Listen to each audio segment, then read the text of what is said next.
All right, welcome back for another episode of our podcast, What's the Big Idea? This past Sunday was our Next Gen Sunday service, and so we had preschool choir did a little bit of singing, kids choir did a little bit of singing, the youth band led the congregational singing, and we had some kids do some scripture and some prayer, and some students do some prayer. So it was a wide range of involvement. Yes, and Eric was bringing the message this past Sunday. So you have me and Eric today for the podcast.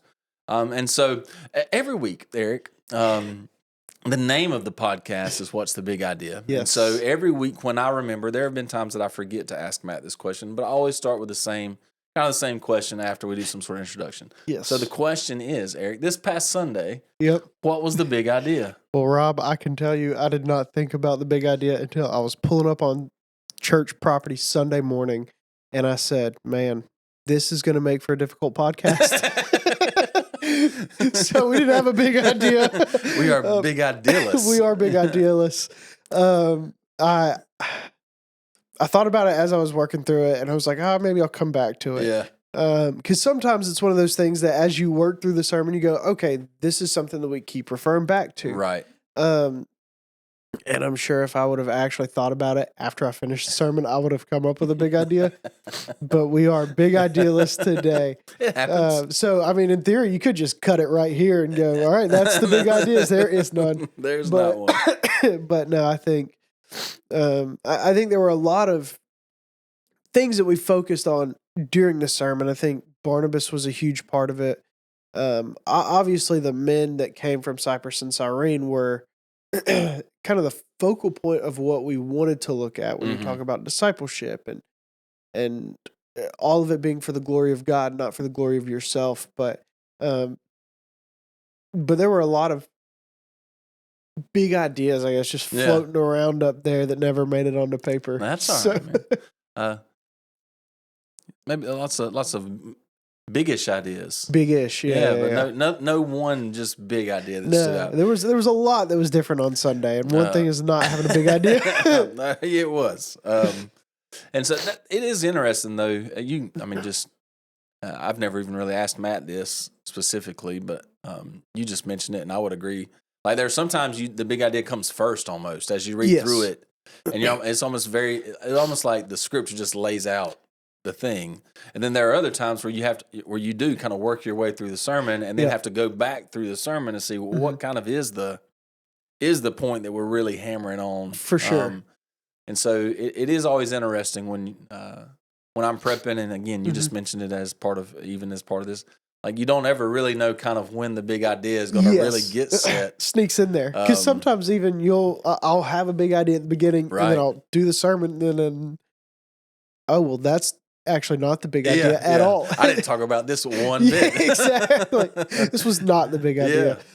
I just messing with Eric a little bit this morning.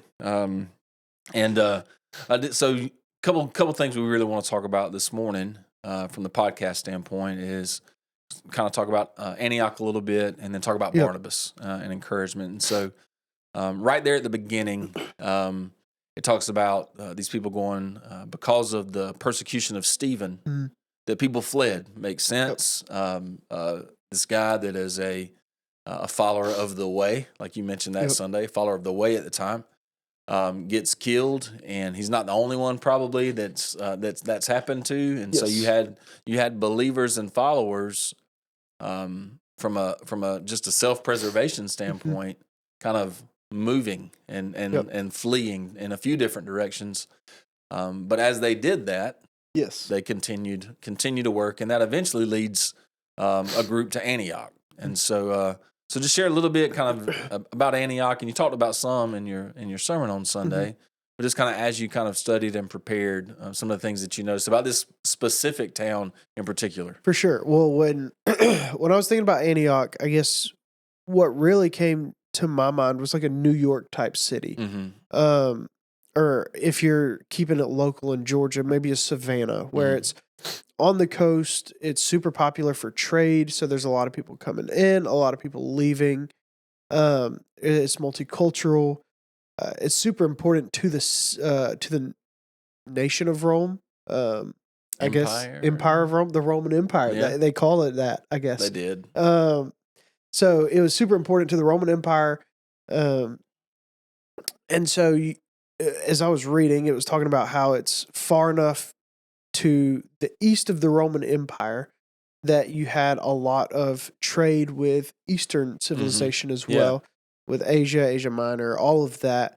But then also it's still a part of the Roman Empire. And so you get the trade from Rome coming that way. And it was almost this perfect area for everyone to kind of convene. When you think of the center of the Roman Empire, you think of Rome, and it makes sense. But then when you're talking about the Roman Empire as a whole, the central trading place for East and West was right in that Antioch area. Right. And so strategically, it makes sense for the church to go there.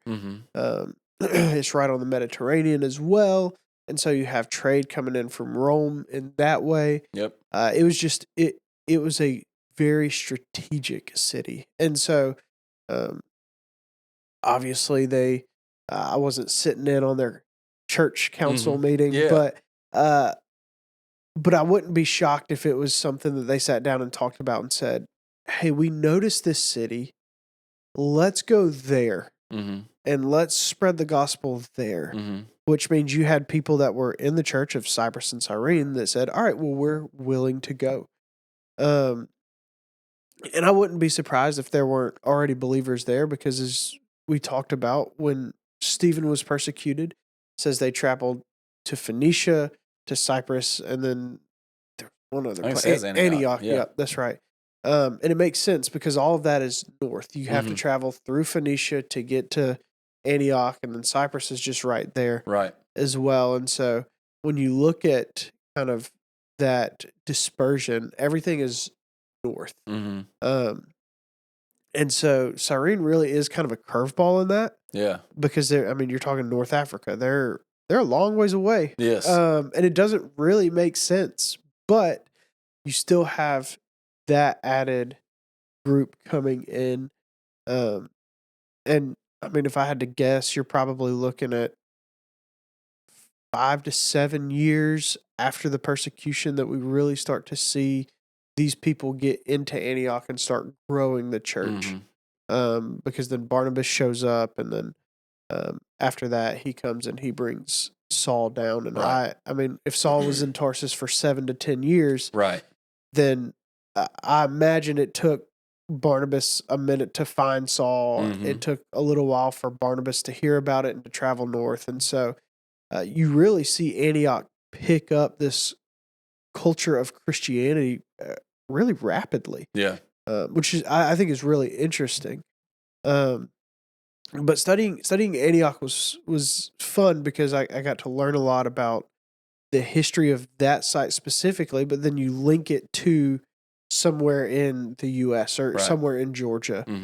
It wasn't your Rome, or if you're looking at Georgia, it wasn't your Atlanta. But it was a major city. It was an important city. It was your Savannah or your Macon, where a lot of trade and travel happens. So I learned a lot about Antioch. Yeah. So.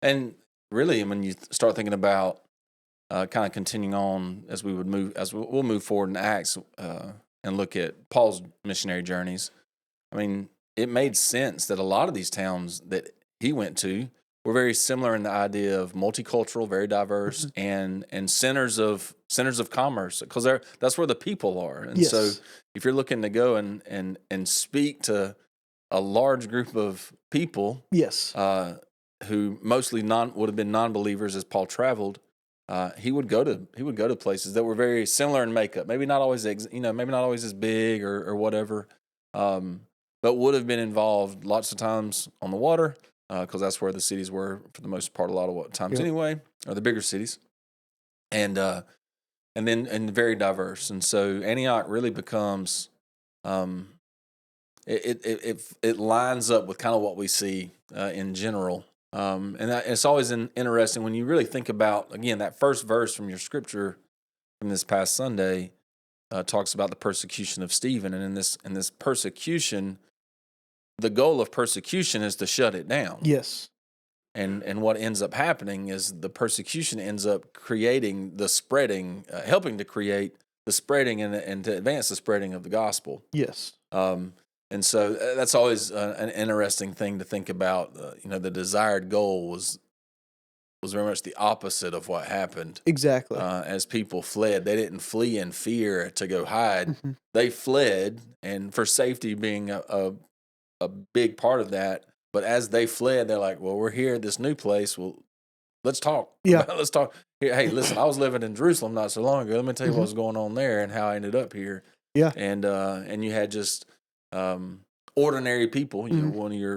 one of your references, ordinary people just doing these extraordinary Mm-hmm. things of advancing the gospel. It's the names we don't know yes. doing so much of the spreading of it, even in the times then, but also in the times now. It's the names that we don't know. It's the Yes. pastors of churches that we've never heard of. Mhm. It's the people that own a business that nobody's aware of. Man, they're doing so much work for the gospel, and it happens still today. Yeah, and it's amazing to me how much comfort slows things down. Yeah. Because when we talk about the spreading of the gospel, when we talk about when the gospel really starts to boom, it's in that time of persecution, and it makes me wonder, like, man, it's no wonder sometimes it feels like Christianity has slowed down in the U.S. is because we've gotten comfortable. Yeah. It's easy for us to sit here and go to church on a Sunday or go to church on Wednesday and just say, "Yep, that's our time. That's what we Right. do," because there's nothing on the line. Right. And for these guys, it was all on the line. They were uprooting their families. They were changing jobs, changing locations. I mean, to change a location in today's day and age, it's you call up a U-Haul and Right. some Yeah. a moving company, and they get you moved out to another location. And it's a little weird getting to know people when you first move there. But I mean, for these folks, it's like, hey, we have to move with nothing. Right.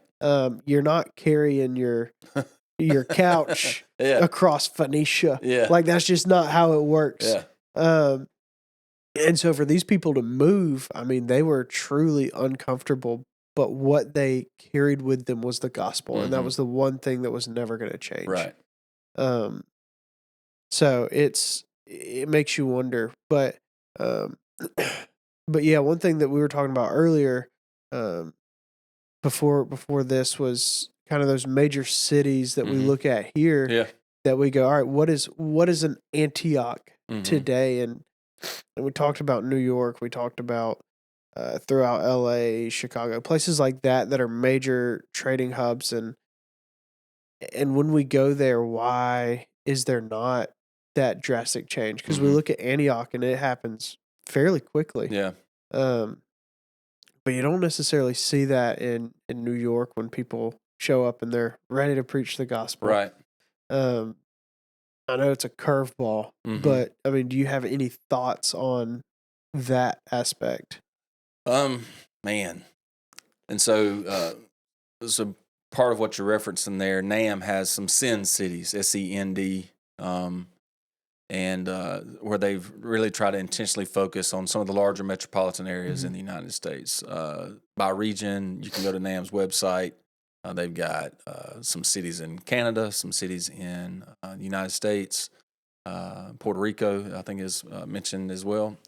As just, you said there's some strategy involved in ministry at times, and some of that strategy is where are the people, and where are the people that are the farthest away maybe from the gospel, where we're not reaching. And so there's some intentional focus on some cities like that, with Atlanta being on that list as well. And so why, everything's kind of conjecture. I haven't studied this. There's no scientific research, but one of the things just in thinking through this question as we were talking about it earlier, the cities that we're talking about in today's time frame, it's not like in Antioch. I'm guessing on some things, right? It's not like in Antioch that Christianity is still relatively new there. And there's maybe even a curiosity surrounding people that are showing up, and all these people are at one time. A whole group of these people were in Jerusalem, Yeah. and they've ended up here by way of Cyrene and Cyprus and Phoenicia. And so what's the story what is the story that they have? And maybe there was at times maybe even just a willingness to listen to what people were saying. And now a lot of times it feels like there's very some intentional pushback just to the idea of Christianity in general, to the idea of God in general, much less a very specific understanding of who God is that Christianity paints. And so, so I think that may be part of it. It's just, it is. Boston was, a breeding ground in the history of our country. Yes. For of the faith of Christianity, of preachers and churches and preparing ministry. Harvard. I think it's at Harvard that has a block at Harvard that mentions. It began like as a school to help train ministers, if I'm remembering correctly. JR, when he went on one of his first trips to Boston, I feel like that was one of the things that JR came back and shared. And so there, it's very much you're dealing with cities that are kind of, I guess, post-Christianity is kind of the term, maybe, or something. And so it's almost more contentious, maybe now than it was then in a place like Antioch. But it's still the call. Yes. And even when we go on the big move to Boston, which you've been on that trip a time or two, I've been on that trip a couple times. Connor went this past year. It blows people's minds that we just show up to help. Yeah. And then when we have the chance to pray for somebody, or when you hear stories of people, there were some stories this past year of people that ended up like driving a long way away from where we were working with people, and they're like, well, while we're sitting here, I'm fixing to share the gospel with them. Like as we go, are we vessels of the gospel from the standpoint of are we sharing it? Every believer is a vessel of the gospel. Yeah. It's in us. Yes. We may need some practice and may need to work our way through the ability to share it, but it's in us. Yeah. And we are called to do that. And so the thing that we see in Acts that you preach Sunday, the way that it got to Antioch and the people were just, hey, we're here, we're fixing to share, that is still the call today. And for any number of reasons, myself included, sometimes we just don't do that thing that we're called to do. Yeah. One major thing that I got, in talking about going and sharing the gospel, something that's super important, and I talked about it in the sermon as well, but it's discipleship. It's this idea of building a life with someone and growing in your relationship with the Lord with them, right? Walking alongside them, teaching them, training them, building them up in the way they should go. And I, as I was doing my sermon prep, and I've told you this last night, but as I was doing my sermon prep, I was cooking one night, and I said, I've got time to listen to somebody talk about this passage. I'm gonna just YouTube like who else has preached on Acts 11. I don't do it all the time. Every now and then I will if I'm trying to make sure I'm on the right path. And I was listening to David Platt from 12 years ago. And I was like, all right, it's got to be good. Started listening to it. His first point was something along the lines of ordinary men were doing extraordinary things. And so I cut it off. But this morning I went back and I started listening to it again. And one thing that he focused on super heavily was the model of church was discipleship. Everything that they did, the way the gospel spread was by pouring into people and having that one-on-one relationship and talking to them and getting to know them. And I think when we go into those major cities, it's difficult to do that. But that's also how the gospel grows. That's right. I think that's how Antioch became what it was. Is there were people that knew Christ and had a passion for sharing the gospel, that were willing to be uncomfortable and get to know people and that were different from them and share the gospel on an individual level. Yeah. And someone that did that really, really well was Barnabas. Yeah. Barnabas was intentional with Saul, and I'll tell you what, I understand why Acts is convicting Matt so much Mm-hmm. because I just read this one passage and I was Right. like, golly, I'm terrible at this. Yeah. Man, I suck. But it was reading through and it was like, Barnabas really could have sent somebody. I mean, Mm-hmm. Barnabas had crazy pull. He could have said, hey, you go get Saul and bring him back. Yeah. Super easy. But he was intentional to seek him out. Yep. And I think when I look at what makes Barnabas extraordinary in my eyes was his intentionality, and his motivation to disciple and encourage. Mm-hmm. I mean, just so intentional to go and seek out Saul, even while this church was still growing. Right. I mean, you think the church in Jerusalem sent Barnabas up there to like, hey, be a part of this church. Right. And Barnabas went up there and he encouraged and he said, nah, they're good. Let me go get Saul real quick. Yeah. And so I think when we look at our lives, it's a real serious question of, are we intentional to disciple and are we intentional to encourage? And how do we do that well? Right. The interesting thing, I love Barnabas's connection to Saul starts before this. Yes. He's the one that speaks up on Saul's behalf when the rest of the disciples are like, this guy's not so good. Barnabas is the one that stands up. Side note, Barnabas means son of encouragement. His name is Joseph. So, I mean, how encouraging is this guy that they made sure to call him a name that means, man, this guy's an encourager. Yes. But when I think of encouragement, and I think of Barnabas in particular, especially this connection to Saul specifically that you preached about on Sunday, encouragement, we all would say we know what encouragement is. And we all love, if we think of somebody in our life that's an encourager, we're probably going to smile and be very grateful for them because we love encouragement. Yes. Even the most introverted of us, we love encouragement, and hopefully, because we know what it means to receive it. Hopefully, we are also people that want to give it, and as believers, even more so. Yep. But I think one of the greatest encouragements we see in this particular section, as you talk about what Barnabas does for Saul, is he helps to create space for Saul to do what God has called Saul to do. What an encouragement that is, Yeah. right? He goes, and that's a long trip. I don't know if you looked from Antioch to Tarsus. I looked it up this morning I think I saw something around 80 miles. Yeah. I mean, Barnabas makes a trip. Yes. And then has to find him. Yes. And then they have to walk back. Why? Because he thinks it's so important for Saul to have the opportunity to come be a part of what God is doing in Antioch. Yep. And so he creates this space and helps create this opportunity for Saul just to grow. One, for them to continue to work together, but for Saul also to start growing in this thing that God is calling him to do.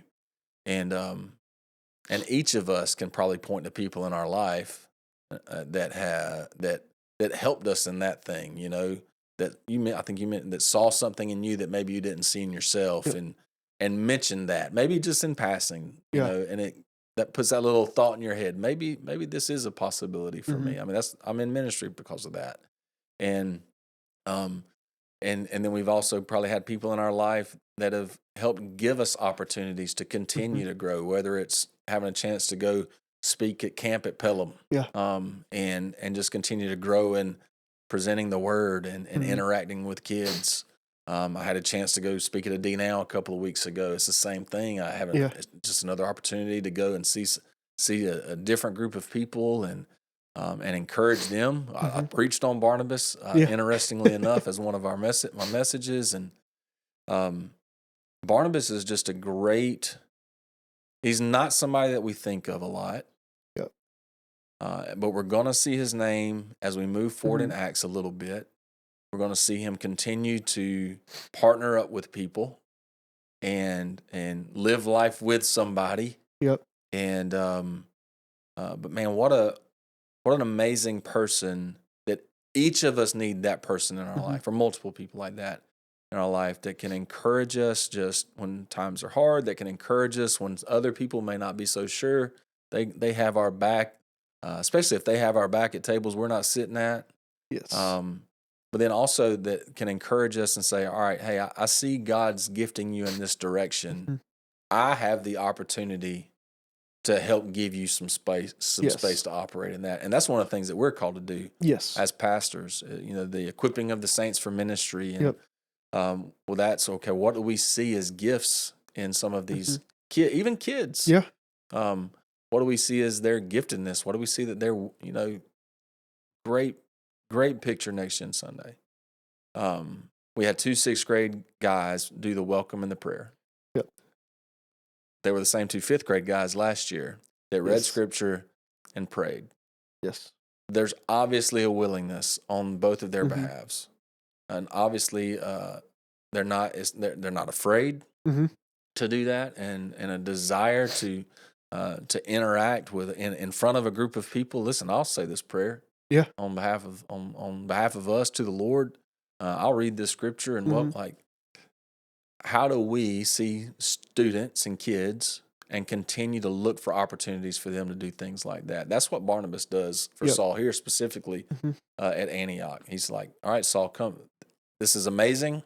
Yes. I want you to come and be a part of what's going on, and let's work together and let's do this thing. Yeah, and I think you mentioned it, but it takes intentionality. Like that means we have to actually look and observe, and we have to see gifts in people. That doesn't mean that that means we can't just show up on Sunday. Right. That means we can't just show up on Wednesday. Even if we show up every Sunday and every Wednesday, and you read your Bible every day, that's great. But what Barnabas does is Barnabas takes it to the next level by saying, this is the gift that I see in you. Right. And if we're not looking at those around us and going, I see this in you, and I see it because I know what God has gifted me with. So I want to take you and mold you into what God has laid out for you. Yeah. And it's tough because it can feel arrogant at times to go, I know I'm good at this. But when you go, I know I'm good at this because God has gifted me with this ability and because someone else has led me along in this. If we don't recognize our gifts, then we're not going to be able to pull someone else along with us. That's and so we have to recognize the gifts that God has given us, and then we have to pull other people along and say, I want to help you grow so God can use you. And here's the thing, is I'm willing to bet Barnabas had no idea what Saul would become. Right. But when Barnabas did encourage Saul the way that he did, Saul then wrote most of the books of the New Testament. Saul then became one of the greatest missionaries of all time. Saul was Barnabas 20-fold. Yeah. And we don't know who that next person is going to be. Right. But if you encourage and exhort and lift up well, then hopefully the person that you are encouraging becomes you tenfold. Right. And that's the heart that we should have is, and I'm sure as parents, it's, I don't want you to be me. I want you to be better than me. Same thing. This person that we're lifting up, that we're discipling, I don't want you to be me. I want you to be 10 times better than me. Yeah. And that's what Barnabas did. And I think it takes awareness. It takes intentionality. And it does take this, I don't want to say leap of faith, but it takes the willingness to be uncomfortable. Yeah. Because it's not comfortable going to somebody and saying, hey, I see these things in you, and I want to teach you how to do that well. Yeah. But being on the receiving end of that, man, and hearing someone go, I see this in you, I want to teach you how to do that well. That's one of the most encouraging things you can hear. It sure is. And so as someone that needs to do a better job at encouraging other people, I hear myself say that, but I want the 3 people listening to also hear, like, find somebody that needs what you needed and encourage them and say, I want to teach you how to do this even better. Right. Because it's such an encouragement when you hear that and when people see things in you. And this is not just occupational ministry things. Correct. This is understanding. And I think of people that do a good job of ministry inside the context of their job. Yes. And whatever that job may be. And we need them to walk along with others that are in a very similar job type position and help them understand, hey, this is how we want to do our job well. It honors the Lord when we do our job well. I believe I think that's a thing we're all called to do. But part of that is in the midst of this job, how do we honor Him very specifically? Mm-hmm. How do we do ministry as part of being a teacher or a custodian or a doctor or a business owner, whatever it may be, and helping people see, the people that we're training them to do our job. Yes. Well, let's find the believers that are moving in that direction as well, and let's work and live life in such a way together that we can help train each other. But it is such an encouraging thing, and we all like receiving it. Yes. But it is, I think it's that intentionality part you've talked about a couple times, and I mean, like, that's the hard part. You have to go. Yep. We have to go and honestly seek that out. I mean, when somebody mentioned to me the idea of ministry, I wasn't asking them. We were not even having a conversation. We were walking by one another in the hallways of this church, and somebody said something, not necessarily in passing, but almost in passing. Yeah. And I never forgot that. Yep. And it was such an encouraging thing. One, because I respected the person that it came from. Yep. And I valued their opinion in general. Yep. And their willingness to say, I see something in you maybe you don't recognize in yourself. Yeah. But we have to do that. I mean, that's what we are called to this life of discipleship, and that is part of discipleship. Yep. Is recognizing the people coming up, and it's not that they don't have to be younger than us. But that are coming up behind us. Yes. Because otherwise, what happens is you may have a ministry or kind of a ministry, again, not necessarily just inside a church, but there may be a ministry that exists, and there's nobody being prepared to do the next thing with it. And so when the original leader or the original vision caster, the person that was just when they're done or they're gone or they move on, whatever it is, well, who's going to step in if nobody's been prepared and nobody's been trained and nobody's been encouraged and nobody's been brought along? Then this thing that could be such an amazing opportunity kind of just withers. And that's not what we want. That means you've got things that are just they're driven by the personality of the individual. Correct. And that's not what we're looking for. We're looking for things that can be sustained across generations, especially if they're, gospel driven and discipleship and relationship driven. We want these things to last and last and last. Yeah. And so we've got to train up the people that are coming up next. As a church, what are we doing to train up future children's ministers and youth pastors and senior pastors and even media or administrative things? Like, what are we doing to help people inside our church recognize maybe this is something that the Lord's calling you to? Yeah. Whether it's specifically at our church in the future or at another church in the future, we need to be on the lookout. Yeah. And then once we see it, then what are we going to do? That becomes the question. Yep. So it's one of those things that we can talk about and we can hear, and honestly, it's easier said than done. But also, is it really that hard? Right. I mean, Yeah. I say it's easier said than done, but honestly, we talked for a long time, and it takes about 30 seconds to encourage somebody. Right. So maybe it is easier done than said, actually, because it really isn't hard.